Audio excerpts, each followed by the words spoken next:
understanding the message of Elul in the writings of Dessler. And the heading of the next paragraph is Sareh Ha'umot, Midot Ha'umot. There's reference in many of the prophecies and in the Midrashim concerning the princes of the nations of the world in connection with the direction of Hashem of the people of Israel. He also directs all the nations. He does it through spiritual qualities, the midot ha'umot. Hashem gives different spiritual qualities to every person in the world. But there are also different groups that unite together through having a common family, a common land, a common language, a common culture. All this creates, apart from the individual qualities which Hashem gives to every person, also group qualities. This is in contrast to the unfortunate racism that exists in the world today,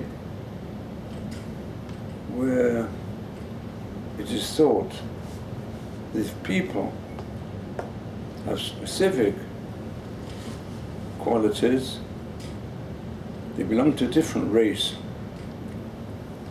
They really deny the facts of anthropology and development of groups.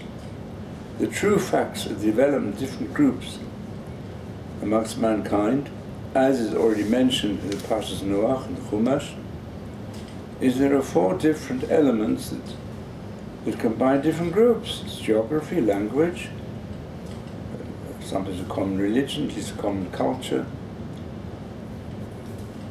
as well as a common family. And they're all intermingled. Today, can't say there's any, in any area of these 4, that there's any specific borderlines. Whilst the whole of the Bible recognizes from the beginning there are 4 elements that intertwine one with the other. They could be subdivided in further subcategories. But the concept Sareh Ha'umot is that in human history, especially in relationship to the people of Israel, and the people of Israel, we do preserve, it's interesting to know, a common language, which is specifically the language of the people of Israel, a common land, which is the land of Israel. So geographically and linguistically, and from a point of view of culture, our culture is the culture of the Torah. In all these, we are unique that we preserved all these. The only area in which we differ is that of family, because it's emphasized throughout the Bible and throughout Jewish life that membership of the Jewish people, although it began with the 12 tribes, but even when they went out from Egypt, there were other nations intermingled with them, willing to accept also the other elements, the Torah. And that goes on till today. And therefore, we as Jews make no distinction of any racial symptoms that divide human beings in different groups. In fact, there's no difference between a white Jew, a brown Jew, a yellow Jew, a black Jew, if they accept the other aspects of really ultimately it's the Torah, they accept the Torah. And even if they have accepted the Torah and then their descendants don't accept the Torah, once a person has allied himself to the Jewish people through the commitment, and there's a reason for this, all on the paternal side, it goes on forever. So this is the Tzadei Umot, which are different, and also the special providence of Hashem over Am Yisrael. But let's go a stage further. When a human being becomes a member of the Jewish people, either through birth or through proselytization, then he's no longer just an individual. He is part of a special bond with Hashem. And therefore, that's why there are different laws they have to follow. That's why there's a different calendar.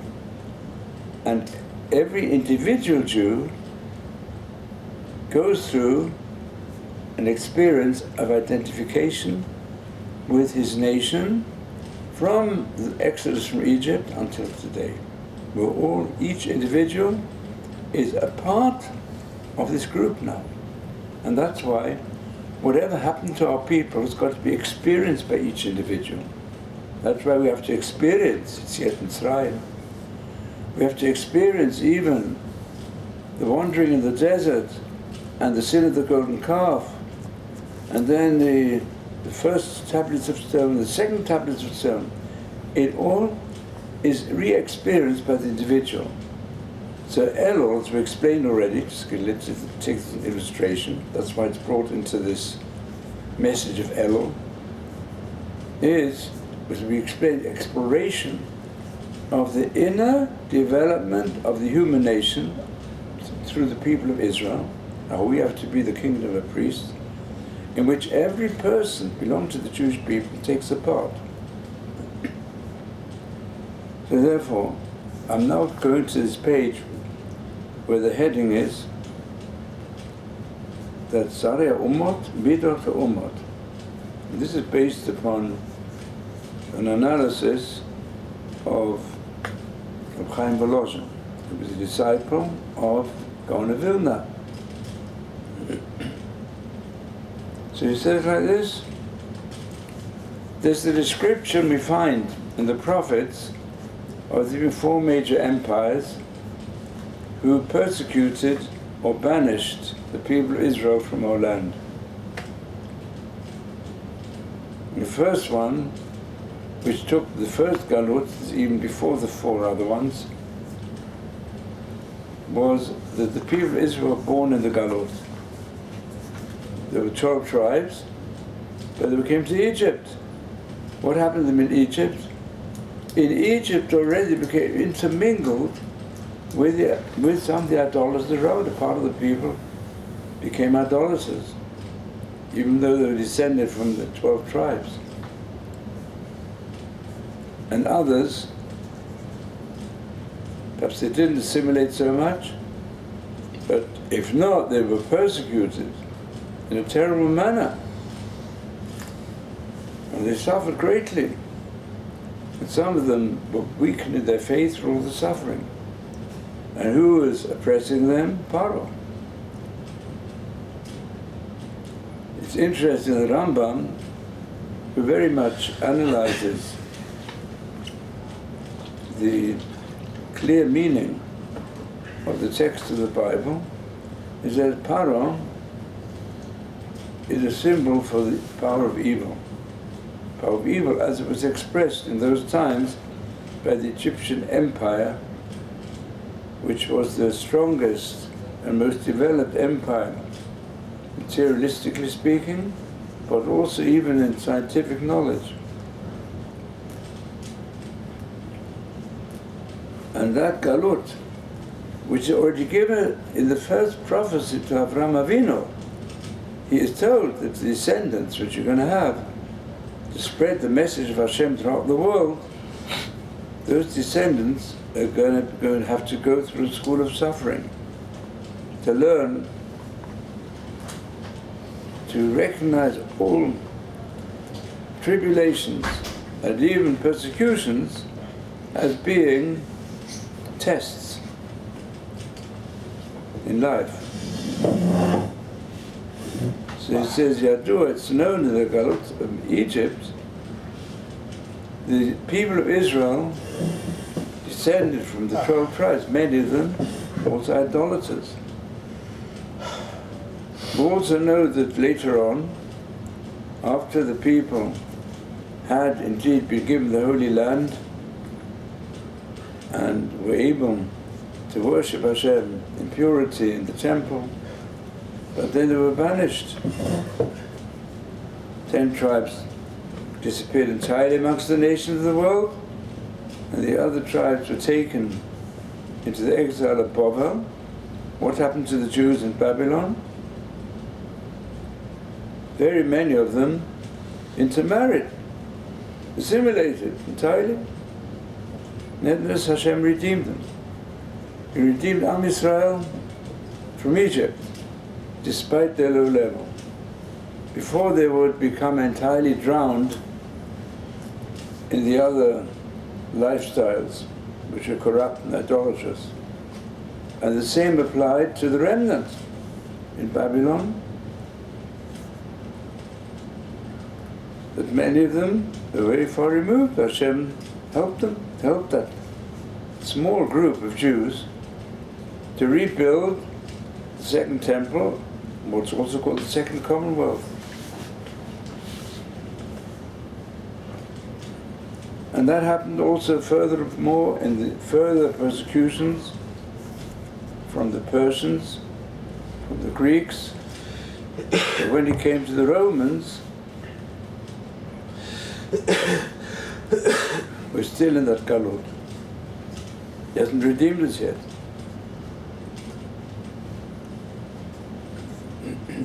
Maybe there's been, as they refer to, a smile from Hashem, but there have been also the complete hiddenness of Hashem, almost. So under the Roman and the Christian, and then the Nazi and the communist persecution, the majority of the people of Israel who were left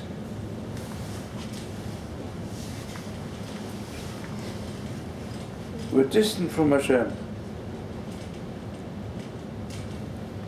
The sages say like this: Ein hakadosh minifra me'uma el minifra b'zarat achila. The Kodesh Baruch Hu, when he punishes the nations for their persecution, it can only come about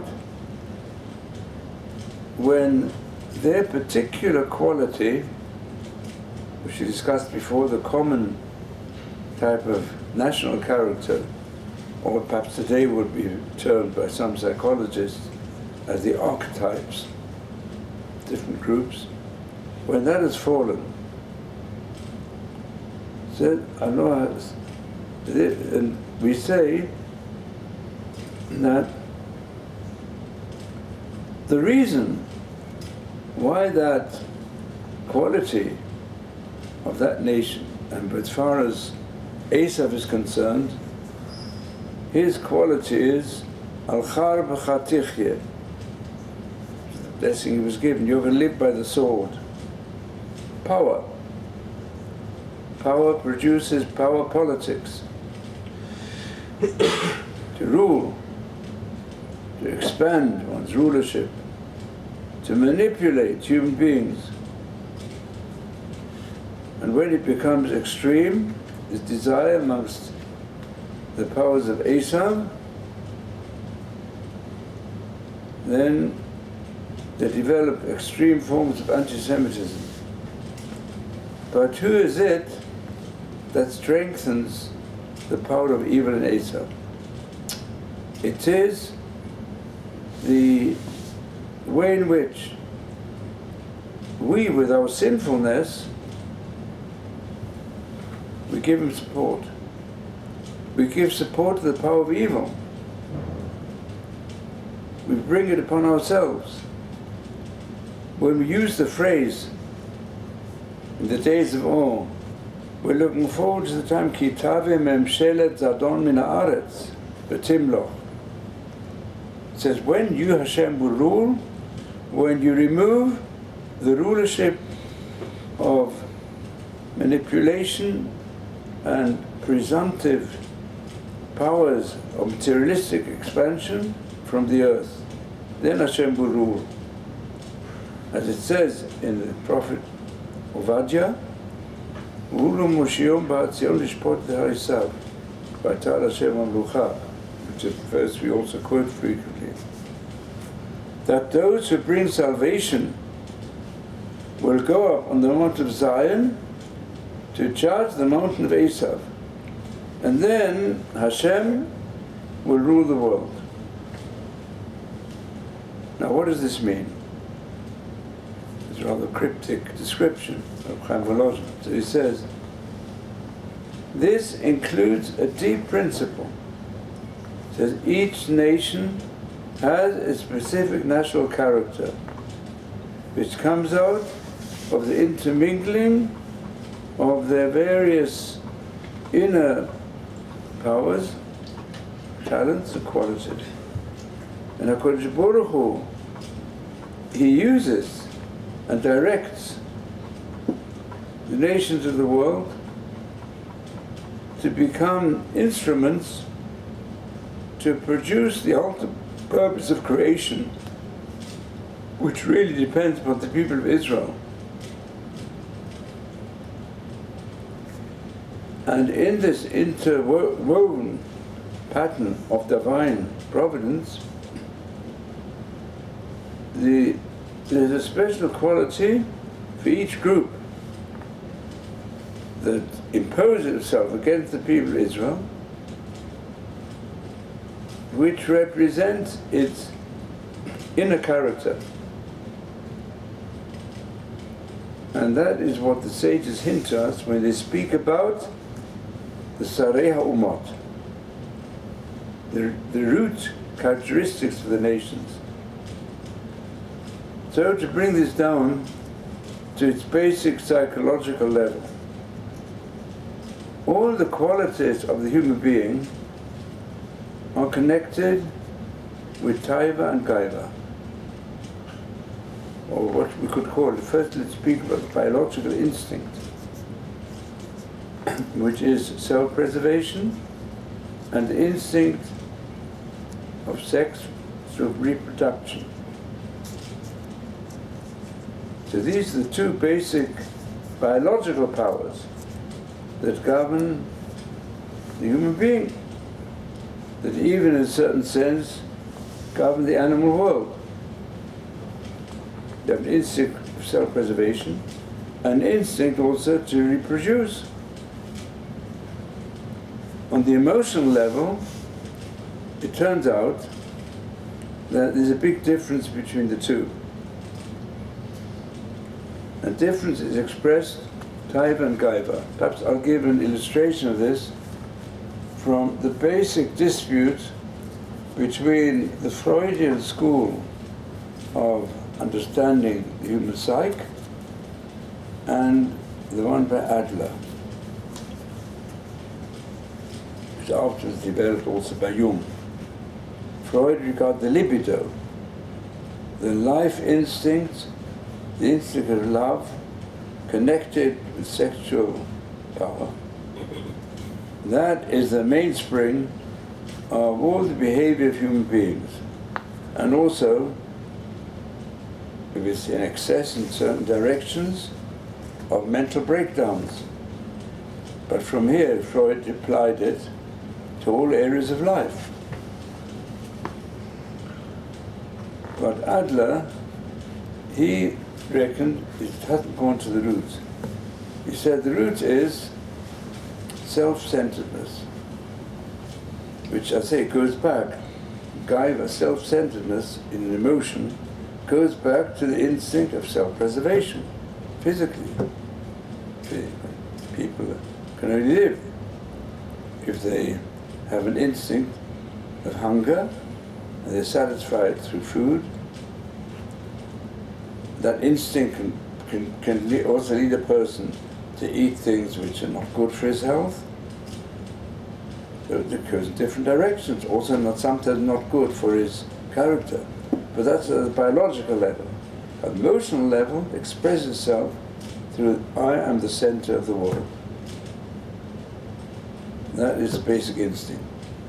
And reproduction is only an extension of this, that where Adler disagreed with Freud. And Adler thereby was able to explain so many things in life, even in human behavior, which are based upon the inferiority complex, which is also all the part of a person saying, really, I am the center of the world. So therefore, that arouses enormous jealousy to others who are getting more than I'm getting, which is the jealousy and hatred and anger. And that's the basic instinct. And reproduction is only to extend the concept of the self on the instinctive level. So it's an extension, because the person says, I know my life's going to end. Even subconsciously, that's in his mind. And therefore, I also want to ensure I should be able to have people who will carry on my own self in their own lives. That's to go through the animal world. This biological instinct then has its emotional aspect in the human being. So the libido is an extension of the natural self-centeredness of the human being, the ego. And these are the two aspects of what we would call Taiva and Gaiva of the Yetzer Hara, the evil inclination, in Jewish language. Because Freud and Adler were great experts on the Yetzer Hara. They did not know enough about the Yetzer Tov. They didn't analyze enough because they had no proper Jewish education. It's true that Freud, in his later years, he began to understand a bit. There is another aspect. I mean, his book on religion and Muslim monotheism is based on such ignorance, not just ignorance of Judaism, ignorance of ancient history. But still, you can understand he was very much involved in developing his theory. But his later life began to understand that there's another aspect to the human being, which is the Tzelem Elohim, the divine image, the Yetzer Tov. So, amongst the nations of the world, even they have a vague memory of the Noachide Code, and some have a superficial understanding of the Bible. But Hashem doesn't expect from them what he expects from the people of Israel. That's why they weren't given the whole Torah. We give them the whole Torah to teach us that Tava and Gava have to be sublimated. Use the psychological term. Not suppressed. Because suppression, repression, generally speaking, creates explosions. If you put too much fermenting liquid in a bottle, fermentation comes strong, the bottle will explode.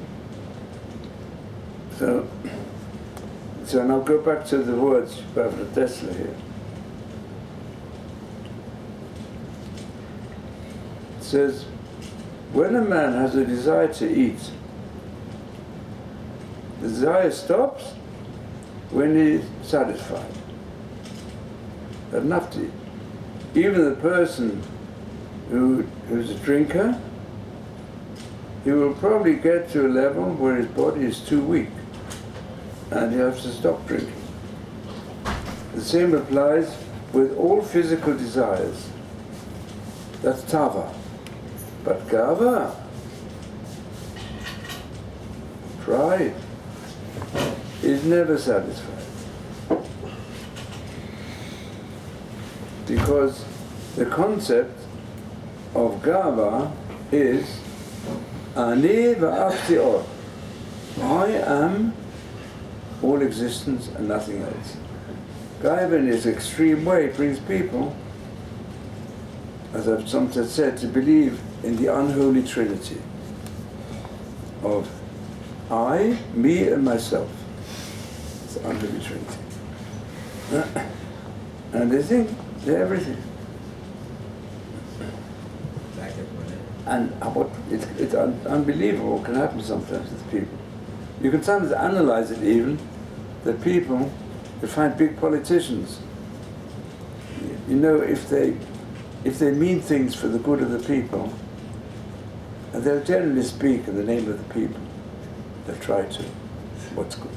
If, however, they're only out for their own high position, status, one makes sure that it always remain, and remain in history, their words are interspersed with one of these unholy titles, I, me, and myself, non-stop. So if the human physical desires, they are considered to be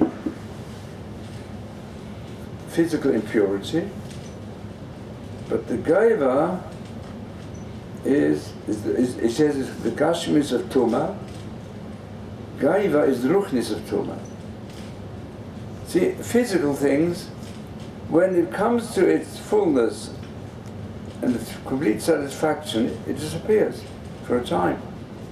So you get the new appetite. But Gaiva is the ruchnis of Tuma. It's a non-physical aspect of impurity. And that's why it knows no border.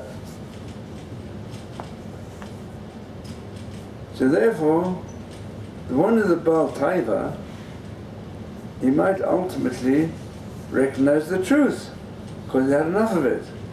So what we find sometimes, the people have been very rich and been everything, but they say, you know, now I've got to recognize the truth. That's not everything.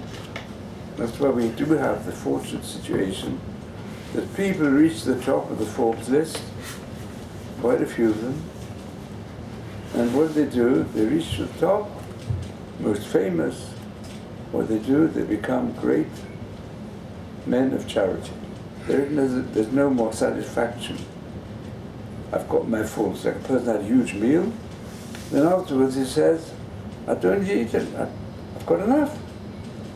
And therefore, that's why we have, I think, the world's richest men, some of them, have made an association, get together, to give billions to charity, which is a good sign. It comes to them. They didn't, but it can only be done in areas of material wealth. When it comes to pride, that's something else. Al-Gaiva, it's got no limit sometimes. And then he gets a mania. He thinks that he can rule everything. Okay, so what Dessler is trying to point out here is that we'll expand on this further, but not for today, because I want to leave some time for questions. So, saying that if we as Jews, we were given the Torah to sublimate the power of Taiva and Gaiva, which is the purpose of nearly all the mitzvot. The mitzvot were given to purify human beings, not to allow your physical appetites and instincts to control your life, but instead allow the divine image to control your life, and the way which Hashem has given us a path of life, whereby we can use the physical aspects of life to serve Hashem and to serve others. Chesed. Chesed is a very chesed, but chesed which a person says, he finds chesed, he finds Hashem. And the name of Hashem is chesed. That means, why is chesed so great? Because chesed is a limitation on your food to give to others, a limitation on your wealth to give to others, of your territory to give to others. And it's also a limitation on your pride. Because it's a temptation of pride, which really, the person, he recognizes that Hashem is the one who keeps giving, and also is ready to help everybody, and not concerned, not in this world for himself. Person who's already dedicated himself to help others is also on the way to say, my name doesn't matter, it's the name of Hashem that matters. And that applies to the nation of Israel, on a national level also. If, let's say, we're very victorious, we're very clever, we should not say, it says in this week's Parsha constantly, do not ever say that it's my strength and the power of my hand which has produced this wealth, be it wealth of a victory in battle, be it wealth in materialistic success, in the world of economy, in whatever area the nation finds itself, the same place to the individual, you shouldn't say it comes from me. The moment that it comes from me, you strengthen its ego instinct. And the ego instinct can grow and grow. Then you forget about Hashem. He even said, ultimately you forget about him. He says, who is he? Look what I've achieved. People of Israel are not achievers. The achievement comes from Hashem. And that is the lesson we have to teach mankind. Mankind will learn this lesson, then there can be peace, can abolish war, whether it's war in the family, war in the nation, or international war. And then you can transform the world. So this is the relationship of the individual, of the people of Israel. He's got to strengthen the power of loving kindness and the power of belief in Hashem, that everything comes from Him. We've got to set the example. If we set the example on a high enough level, then we weaken the power of the nations. So that's why the first Beit HaMikdash and the fourth, the other, the Shibud Umot, that means persecution of the nations that followed, those nations were mainly interested in their abuse of Tava, in the abuse of material existence. They used it for power, they abused it, and they used it for pleasure. But the nation which it inherited al Prava Tichye and carried it on all the way through to our own day, that spirit is nurtured if we as Jews also think that our power is strong, and whether individuals, and we are self-achievers, self-made nations, self-made persons. And so we have to learn that's why we have to learn all the social laws of Torah in order not to feel the power of oneself, but to give to others. And in that merit, Hashem will also weaken the power of Esav. So there's a parallel between the Shibud Malchus of Esav and the present extended Galut. The way we can remove it is if we will go in the opposite direction. So let's put it practically. In fact, you see it working in Israel also. Perhaps even the greatest danger to Israel is the situation of forgetting about loving kindness. When the state of Israel was founded, in the previous years before as well, there was more appreciation of the land of Israel as a holy land. And the Balfour Declaration was an expression of this. But we in Israel are forgetting it. The poverty gap, the gap between the rich and the poor in the state of Israel is enormous. There's some people going around trying to get their food from the dustbins. I mean, we become a capitalist state. We started a socialist one. We have to keep all the social laws of the Torah. Just look at last week's Pasha, which tells you you've got to remove idolatry, you've got to set up your nation Israel. When the land of Israel, it's got to be a land governed by loving kindness and by the rich helping the poor. And unfortunately, the gap is growing in many directions. I would say also, even in the world of, this goes through all sections of the populace, even also amongst people, who claim to fulfill the laws of the Jewish religion, but they don't do enough. I mean, that's why it's very good that we have a very good example today. There's one member of the Knesset become the Minister of Health, who is highly regarded by everyone. He goes around like Hasidic Jew, but everybody can see it from all sections of the population. He's only out to help the sick. See, we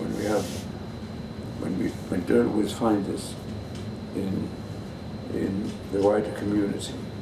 So this is a very important lesson for us today. In the month of Elul, we all have to increase our chesed and not get into all types of conflicts because he's got more than I've got. That's the direction we should work in.